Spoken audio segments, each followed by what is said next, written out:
Thank you, Carl, very much. After an introduction like that, I should just rest my case. But let me thank you for your gracious introduction. I'm glad to be back at the National Endowment of Democracy, and I applaud the incredible work that you and your leadership and your entire team does here in promoting democracy across the globe. If there was ever a time in which the NED's work is more compelling, it is now. In my 27 years of doing foreign policy work between the House and the Senate, I've never seen a confluence of global events in terms of challenging democracy and human rights as I have now. So the NED is incredibly important. The only thing I really don't like about the NED is that you stole my staff director, Jody Herman, twice from me. Not once, but twice from me. So you're very lucky. Let me congratulate the extraordinary 2019 Democracy Award recipients. It is easy to promote and advocate for human rights and democracy from abroad, where you live within those that observe your human rights and democracy. It is far more difficult to do it from the belly of the beast. So I want to commend all of you for your extraordinary work. And I'm thrilled to be here with our Ambassador at Large for Religious Freedom, Ambassador Brownback. As we commemorate the 30th anniversary of the Tiananmen Square massacre, I welcome this opportunity to discuss human rights in China, America's role in the world, and the importance of a values-driven foreign policy. Indeed, the events of 30 years ago continue to resonate because of our collective commitment to building a more just and decent world. Our values and highest ideals form the foundation of that commitment.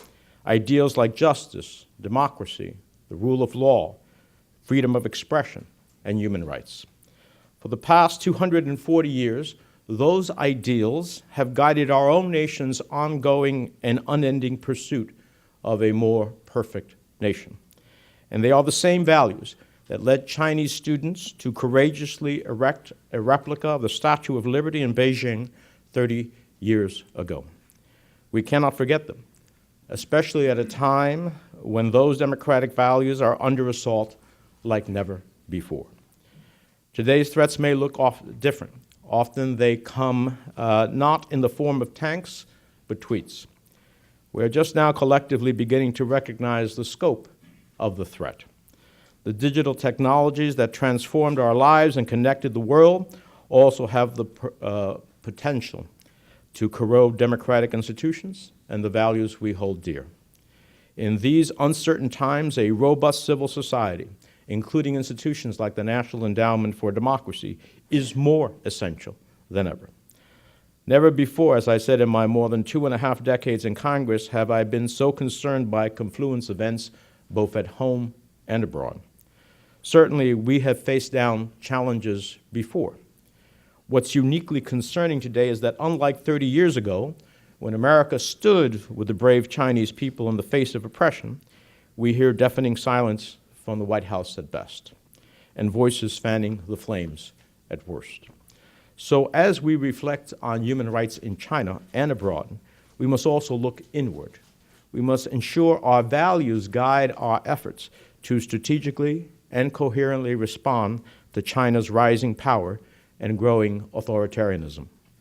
When Xi Jinping, declaring himself president for life, cracking down on civil society and human rights, introducing an Orwellian system of mass surveillance, advancing militarily in the South China Sea and economically in Africa and the Western Hemisphere, I know it may surprise for some to hear me say this, but I agree with President Trump that China is a serious threat to the United States.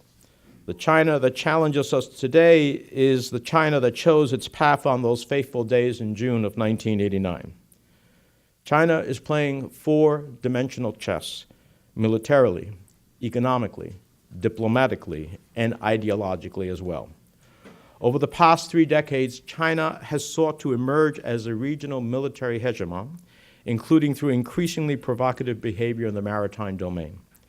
In the South China Sea, China's aggressive island-building campaign and its rejection of international law threaten not just regional stability, but greater U.S. interests, including the free flow of commerce, freedom of navigation, and in the peaceful resolution of disputes consistent with international law. When it comes to trade, over the past decade, we have witnessed China increasingly bend the rules to its own benefit in order to secure its position as the world's second-largest economy. While I question the Trump administration's discipline, temperament, and ability to rally the world to confront this challenge, I still hope that the U.S.-China trade negotiations yield real structural reforms.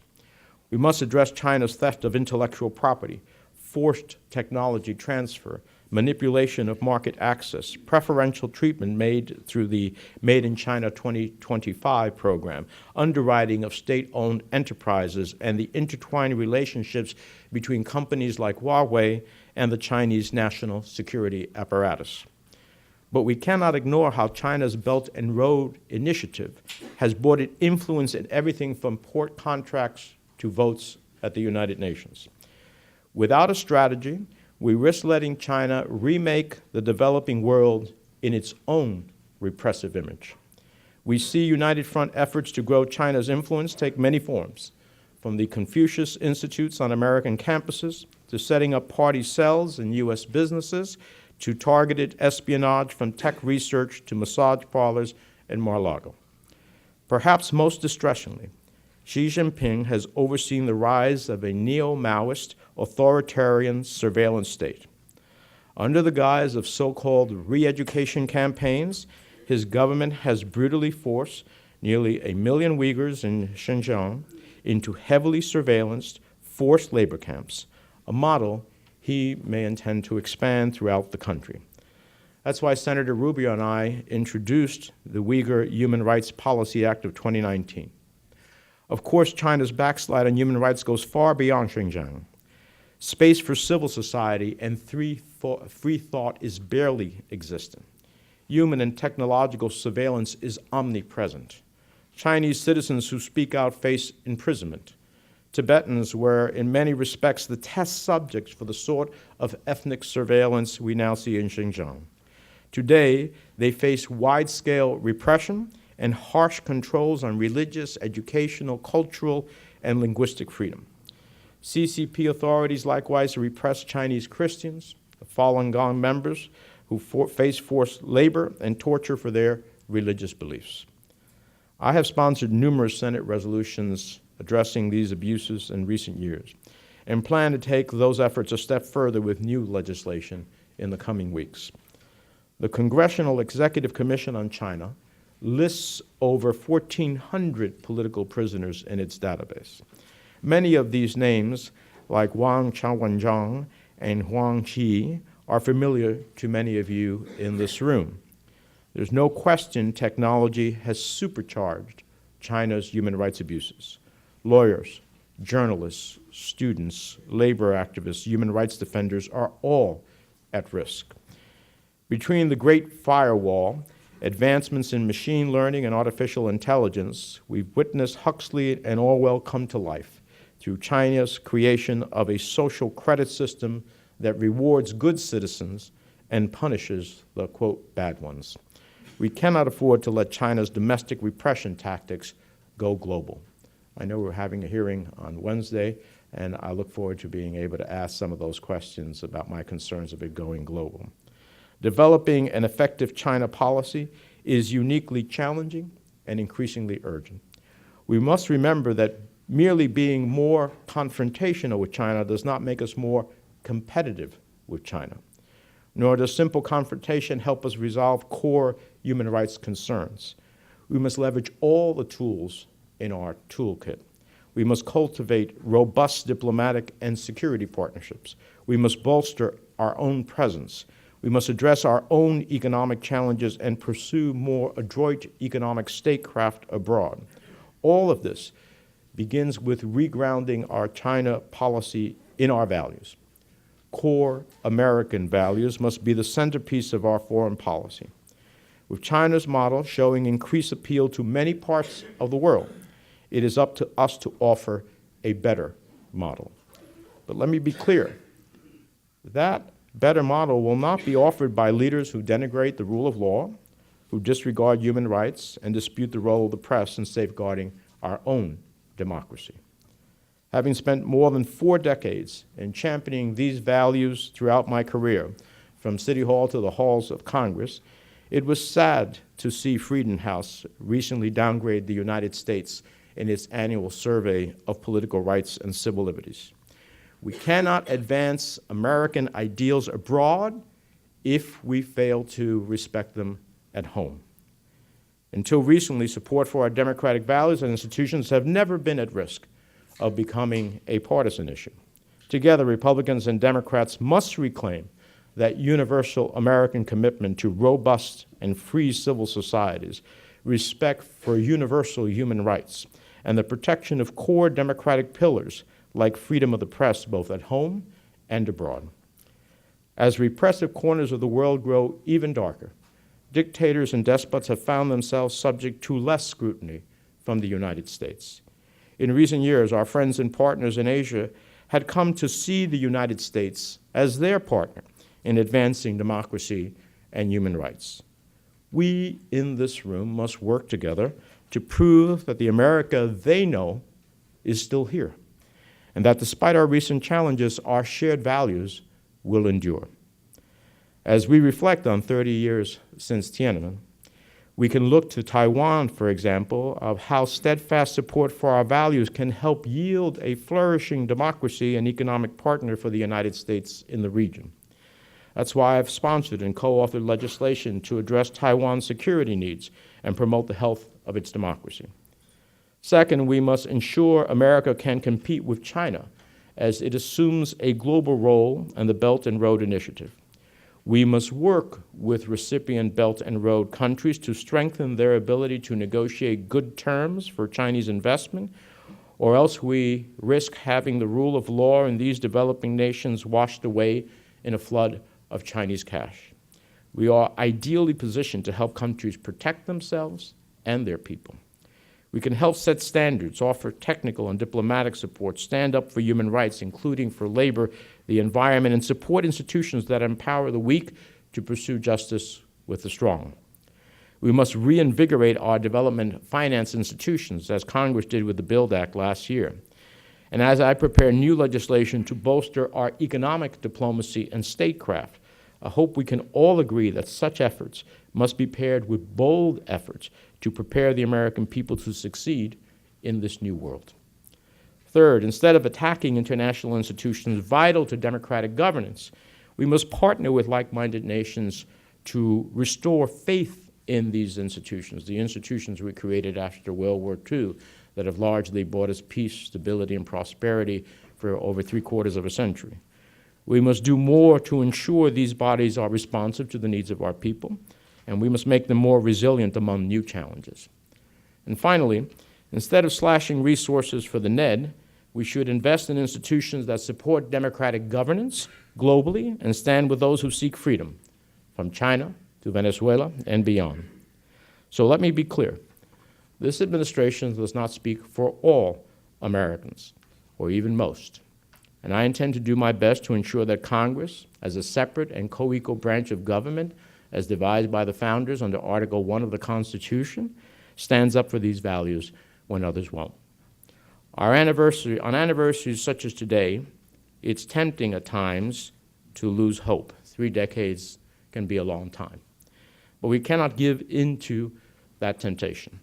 We must not lose heart, we must not lose focus, and we must not become unmoored from those principles established in the Universal Declaration of Human Rights, the principles that brave demonstrators stood for in Tiananmen Square 30 years ago. We must remember what makes America a leader of nations. It wasn't just the strength of our military or the dynamism of our economy. It was the enduring power of our ideals. Much is rightly made of the economic support provided by the United States to the world in the wake of World War II. But I believe that the investment in dollars was dwarfed by the investment we made in sharing our ideals. Those ideals inspired the creation of an international system rooted in the democratic process and strengthened by democratic institutions. Together, those institutions have preserved the peace and unlocked untold economic progress, not just for the American people, but for billions of people across the world, including hundreds of millions in China. Yet we must ensure these institutions thrive in the 21st century.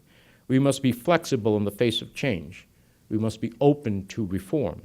We must adapt to new challenges, whether it be disruption by new technology or the rise of new powers. I imagine there's even a place for a prosperous China, one that plays by the rules of the road to work with us to shape this new era. But we cannot abandon the values that animate the global architecture we work so hard to build. To dismiss them now would be a grave mistake.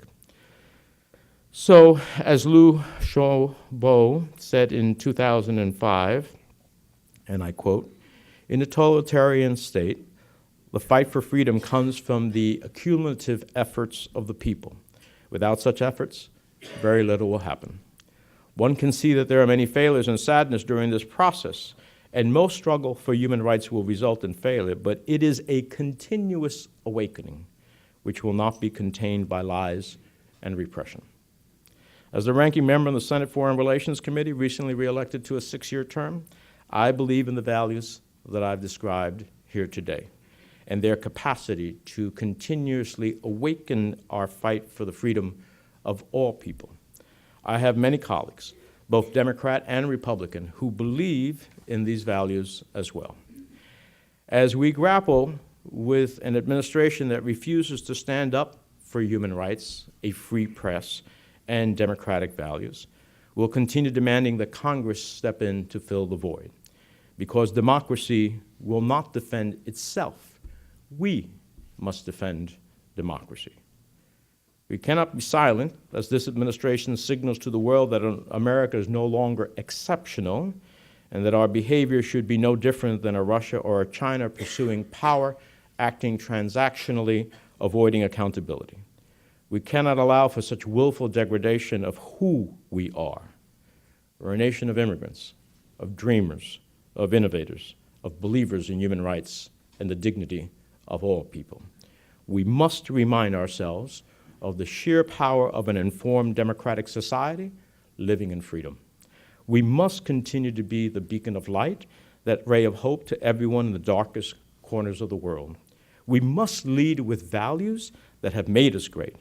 For these are the democratic values that empowered the American people to overcome injustice, to advance equal rights, and bend the arc of history towards progress for the past 200 years.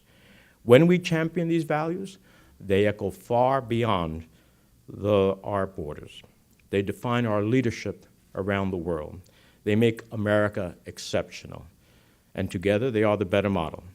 And in these values that inspire others to work with us, to partner with us, and to rally with us in facing down the greatest challenges of our time.